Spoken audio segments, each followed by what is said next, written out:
Tila mas naging blooming ngayon ang isa sa pinakakilalang aktres sa bansa na si Sunshine Cruz. At ayon sa mga usap-usapan, may bagong inspirasyon umano ang aktres. Sino nga ba ang sinasabing mayamang negosyante na nagpapasaya ngayon sa puso ni Sunshine? Kung may isa mang artista na tila hindi tumatanda, walang duda na si Sunshine Cruz na iyon. Sa kabila ng lahat ng pinagdaanan niya, mapapamilya, career, nananatiling mukhang bata at fresh pa rin si Sunshine. Matatandaan si Sunshine ay naging household name sa showbiz simula noong dekada 90.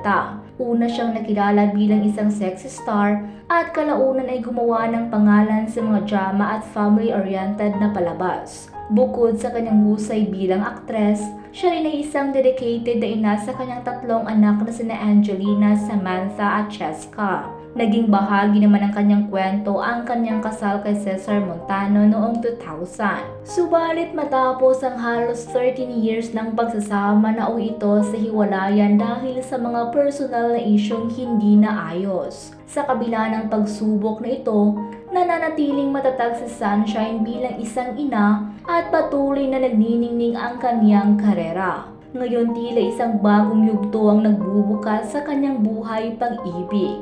Viral ngayon ang isang video sa TikTok na nagpakilig at nagpasiklab ng espekulasyon tungkol sa kanyang bagong relasyon. Ang nasabing video na ina-upload ng account na At Alam Mo Ba't ay nagpapakita ng isang sweet moment sa pagitan ni Sunshine at isang kilalang negosyante. Naganap ito sa isang basketball court. Sa unang bahagi ng video, makikitang si Sunshine mismo ang lumapit sa lalaki upang halikan ito. Sa isa pang clip, ang lalaki naman ang lumapit kay Sunshine na tila nangyari sa ibang pagkakataon dahil magkaiba ang kanilang mga suot. Ang sinasabing bagong inspirasyon nga ni Sunshine ngayon ay walang iba kundi si Atong Ang, isang mayamang negosyante na kilala sa mundo ng sabong at negosyo. Ayon sa ilang source, hindi na itinatago ng dalawa ang kanilang relasyon. Nagkita na raw si Atong at ang lolo ni Sunshine na tila patunay ng seryoso na sila sa isa't isa. Bukod pa rito, madalas daw silang magkasama sa sabungan kung saan sinasabing si Sunshine ang lucky charm ni Atong. Tuwing nanalo ang mga manok ng negosyante,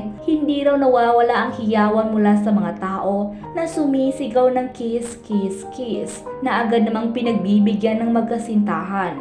Habang marami ang natutuwa sa pagsasama na Sunshine at Atong, hindi rin maiiwasang maintriga ang netizens, lalo na sa reaksyon umano ng matagal nang naliling kay Atong na si Gretchen Barreto na di umano'y galit kay Sunshine. Sa ngayon, wala pa namang reaksyon sina Sunshine, Atong at Gretchen sa issue.